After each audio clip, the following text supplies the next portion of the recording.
दोस्तों, आज हम आर्टिकल में द के यूज के बारे में थोड़ा पढ़ेंगे। तो बिना देर किए आइए द के बारे में देखते हैं। देखिए, इसमें द का यूज़ हम तब करते हैं जब हमको पता हो कि किसके बारे में सामने वाला बात कर रहा है, जब हम उसे समझ रहे हों कि यार ये किसके बारे में कह रहा है। ठीक, तो विच वन, किसके बारे में बात हो रही है, किसके बारे में बात हो रही है। ठीक, जैसे अगर मैं कह दूं एग्जाम्पल, ठीक, क्लोज द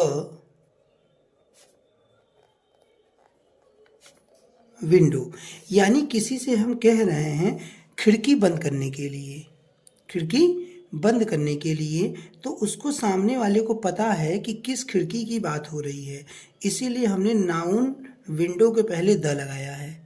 ठीक, उसी तरह अगर हमें कहना हो कि open the door, open the door, दरवाज़ा खोलो, तो जिससे भी हम ये बात कह रहे हैं दरवाज़ा खोलने के लिए, सामने वालों को ये पता है कि किस दरवाजे को खोलने की बात हो रही है। ठीक, उसी तरह अगर हमको कहना हो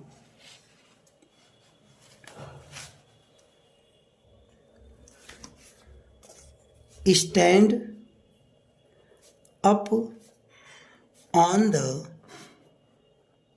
bench, stand up on the bench, तो सामने वाले से कहा जा रहा है कि बेंच के ऊपर खड़े हो जाओ, तो उसको पता है कि हमें किस बेंच के ऊपर खड़े होने के लिए कहा जा रहा है।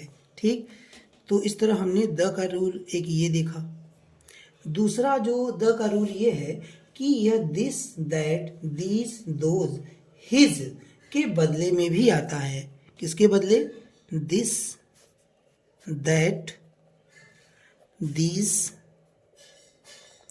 दोज या हिज के बदले भी आता है। ये सब क्या है? जब ये प्रोनाउन का वर्क मैंने क्या कहते हैं, इमन इनके पहले हम क्या करेंगे, दिस, दैट, दीज, दोज के बदले हम क्या करते हैं, द का यूज करते हैं। जैसे मैं कहूँ आपसे, I have bought his pen, I have bought his pen, I have bought his pen, the pen doesn't write well, the pen doesn't write well। ठीक है ना, तो पहली बार हमने जो पेन का यूज़ किया हमने ये किया, इसके पहले कोई माने इसके पहले जो लगाया हमने हिज लगाया, लेकिन जब दोबारा हमने इस पेन का जिक्र किया तो हमने द लगाया, यानी सामने वाले को ये बात पता हो गई कि किस पेन के बारे में बात हो रही है। तो पहले जब हम लगाएंगे तो उसके पहले दिस, दैट, दीज, दोज या क्या कहते हैं केवल ए या एन आर्टिकल का यूज करके, लेकिन जब दूसरी बार हम इसका जिक्र करेंगे तो द लगाएंगे। दूसरी बार क्यों लगाएंगे द? क्योंकि इसलिए तब सामने वाले को पता हो जाएगा कि हम किस के बारे में बातें कर रहे हैं। जैसे मैं आपसे कहूँ आई, मान लीजिए he has a car, he has a car, उसके पास एक क्या है, कार है। ठीक है ना, the car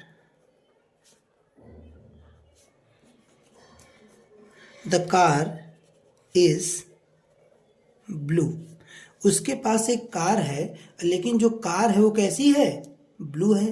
the car is blue, माने पहली बार हमने एक आर्टिकल ए का यूज किया। ठीक है ना, तो जो होता है हमारा, तो चाहे हम दिस, दैट, दीज, दोस या आर्टिकल ए या एन के क्या कहते बदले में भी इसका यूज होता है।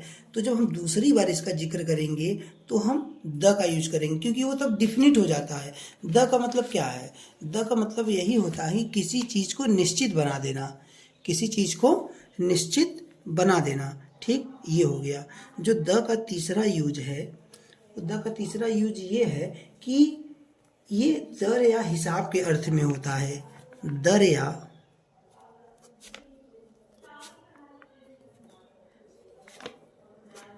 या हिसाब के अर्थ में, दर या हिसाब के अर्थ में इसका यूज होता है। जैसे मैं आपसे कहूँ example, rice is sold by the kilo.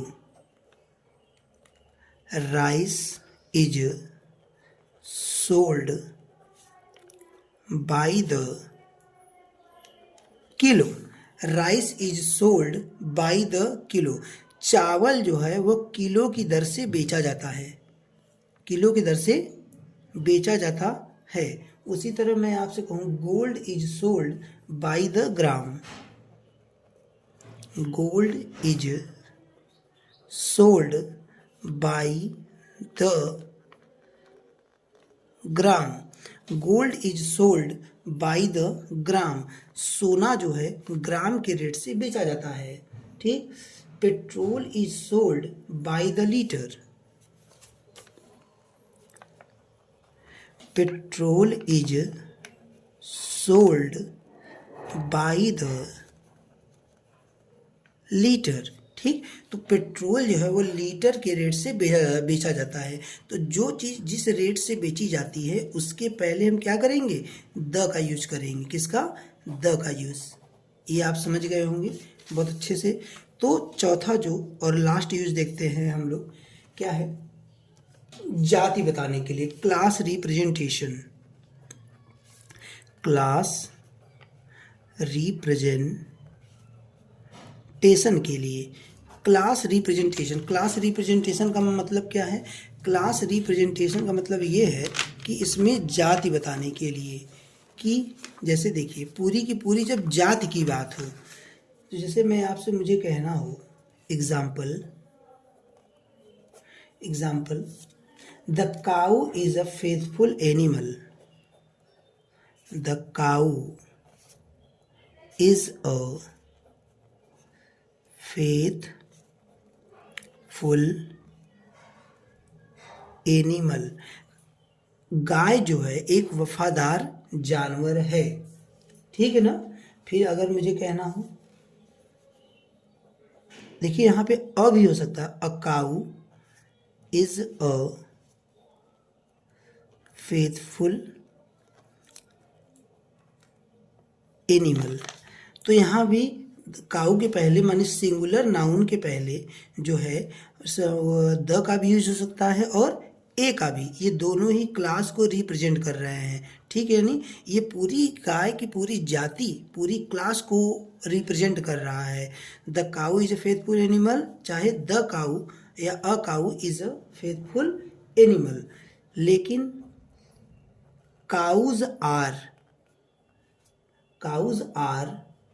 Useful animal. तो काउज भी केवल होता है आर यूजफुल एनिमल। देखिए तीनों में अंतर क्या है? जब क्या होता है कि the plus singular noun, a plus singular noun और केवल प्लूरल नाउन के पहले हम इसका यूज़ आर्टिकल का नहीं करेंगे, तो केवल यहाँ पे प्लूरल ही रहने देंगे, तो ये पूरे क्लास को, पूरी जाति को रिप्रेजेंट करेगा। तो काऊ आर यूजफुल एनिमल। काऊ यानी गाय जो है बहुत ही यूज़फुल एनिमल है, उसका बड़ा उपयोग है। ठीक, तो हमने यहाँ पे 4 यूज़ देखे आर्टिकल के। आपको कैसा लगा प्लीज़ कमेंट में ज़रूर बताएं, और ताकि ये मुझे और मोटिवेट करे आगे के वीडियोस बनाने के लिए। और इसके आगे के रूल मैं आपको जल्द ही वीडियो बनाकर दिखाऊंगा। Thank you very much for watching.